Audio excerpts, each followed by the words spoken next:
सुप्रभात साथियों, प्रदेशवासियों, छात्र एवं छात्राओं।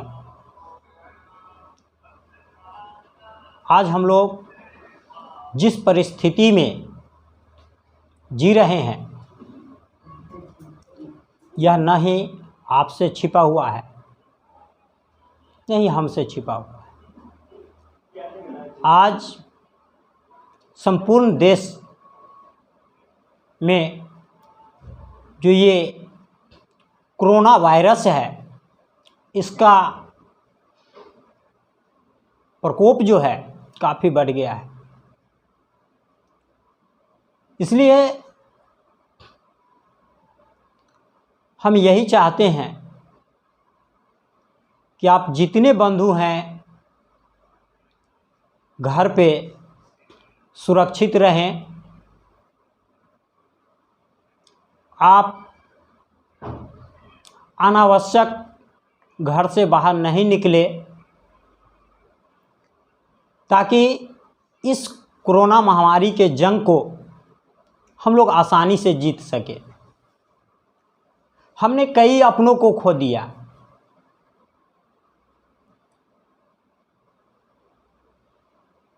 हमारे सामने में कई अपनों ने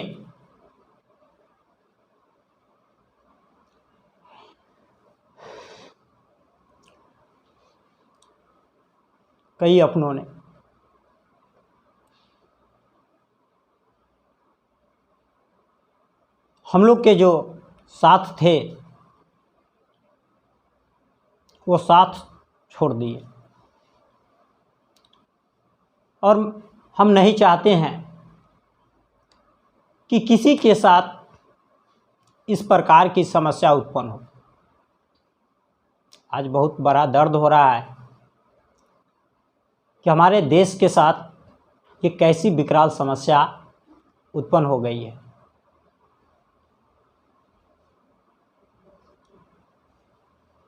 तो मैं आप सभी से हाथ जोड़ता हूँ कि आप सभी घर पे रहें, सुरक्षित रहें, अनावश्यक घर से बाहर नहीं निकलें। अगर हम सरकार की बात करें तो सरकार की क्या स्थिति है, ये सभी के नज़रों में है। कितना व्यवस्था सरकार दे रही है, ये किसी से छिपा हुआ नहीं है।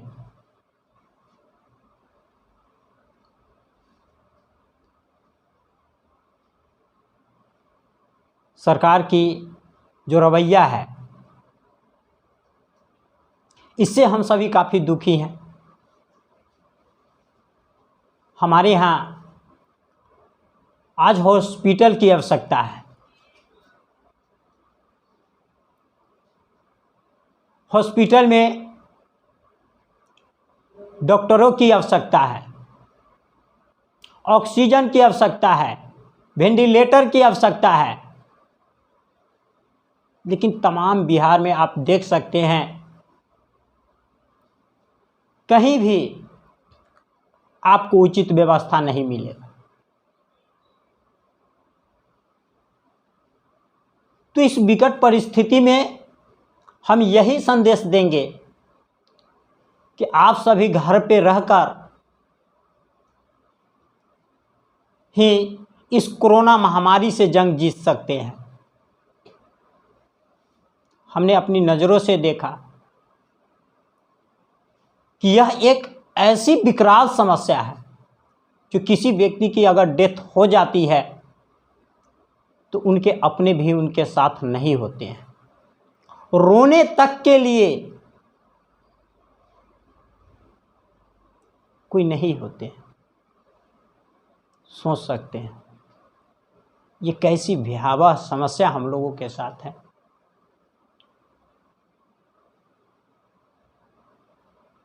जिसको हम लोग अपना कहते हैं,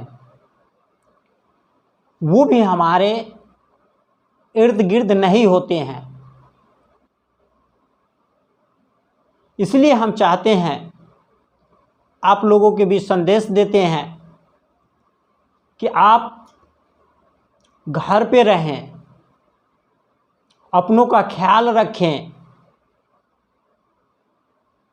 आपके जो सगे संबंधी हैं उन सभी को भी फ़ोन के माध्यम से संदेश लेते रहें। एक दूसरे को आप फ़ोन के माध्यम से भी सहयोग करें, क्योंकि हम किसी के साथ हो या ना हो, लेकिन उनको धैर्य बंधाने का कार्य कर सकते हैं, धैर्य दे सकते हैं।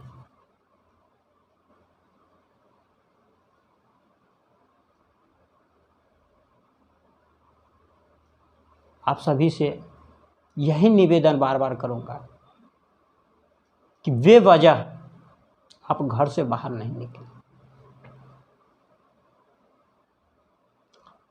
आज अगर बात किया जाए कि जिस लोकतांत्रिक शासन व्यवस्था में हम लोग जी रहे हैं, हमारे साथ अगर किसी प्रकार की समस्या होती है तो उस समस्या का जो समाधान होना चाहिए वो सरकार के पास होना चाहिए। सरकार को चाहिए कि वह समस्या का समाधान करें, लेकिन क्या आपको ऐसा कहीं दिख रहा है?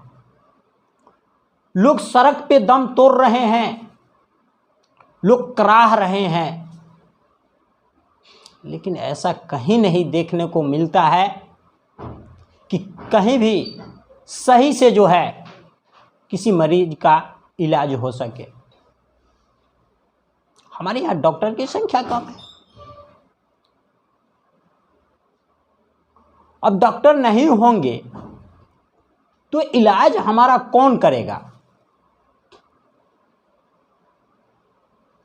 जब यह महामारी आरंभ हुआ है तो सरकार डॉक्टर की बहाली निकाल रही है। वो भी किस प्रकार निकाल रही है, ये आप और हमसे छिपा हुआ नहीं है। क्या हमारे देश के पास संसाधन की कमी है? क्या हमारे देश में बुद्धिजीवियों की कमी है? नहीं।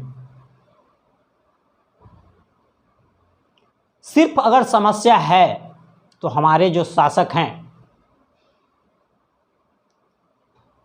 वो सही से किसी भी कार्य को संपन्न करने में सक्षम नहीं हो पा रहे हैं। किसी भी परिवार का रीढ़ जो होता है उस परिवार का मुखिया होता है। मुखिया अगर परिवार का सही हो तो वह परिवार अनुशासित होता है।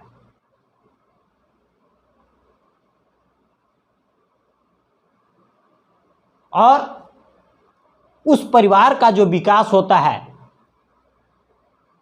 वो काफ़ी अच्छे ढंग से होता है।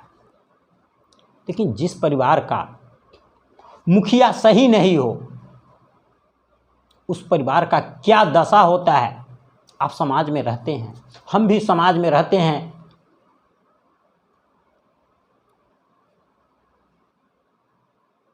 उस परिवार का दशा क्या होता है? बच्चे का क्या स्थिति होती है? परिवार भटक जाता है, बच्चे भटक जाते हैं। आज वह स्थिति हम लोगों के साथ है।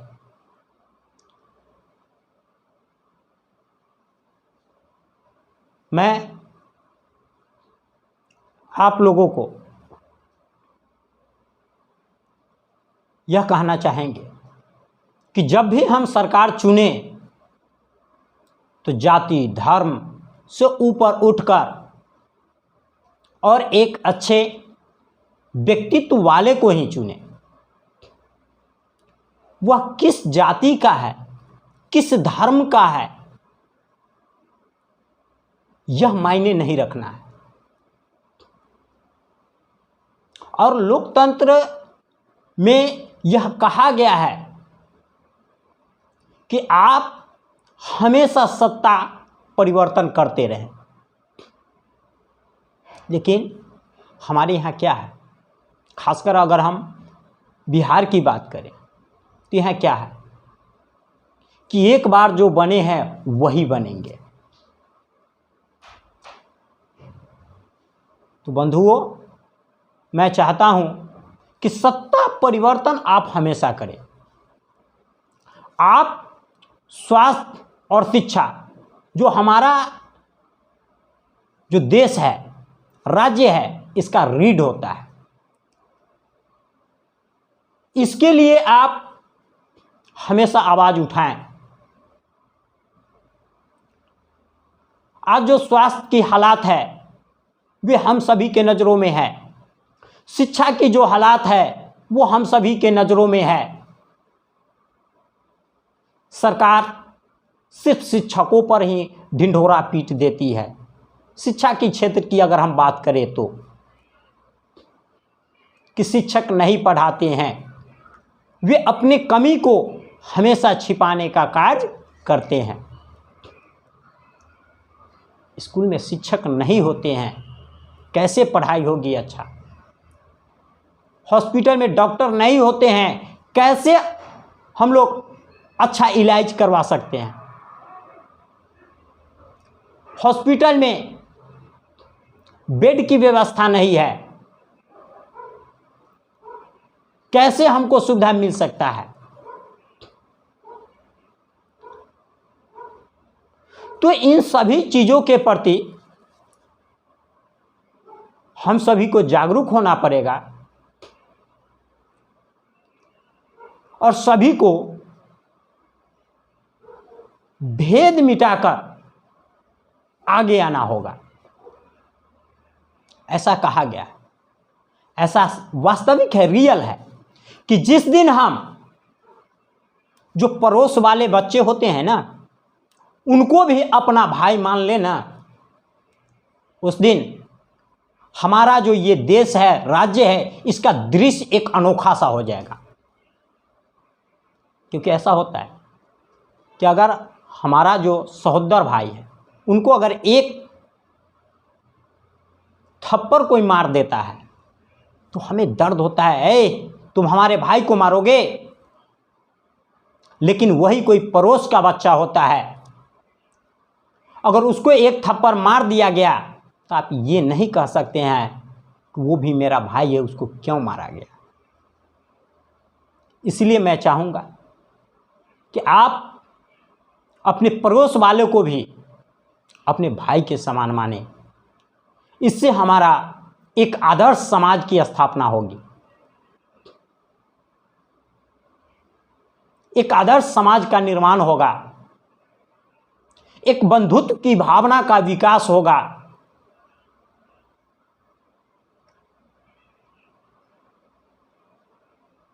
तो हम चाहते हैं कि इस महामारी से हम लोग निजात पाएं और इसके लिए हम तमाम बंधु बांधव को धैर्य के साथ रहना होगा। हम सभी घर में हैं, धैर्य के साथ रहे, कुछ नहीं है। जो भी हम लोग घर में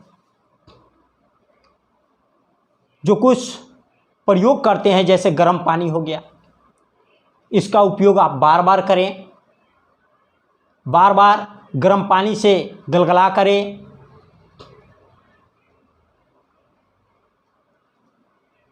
भोजन स्वच्छ करें,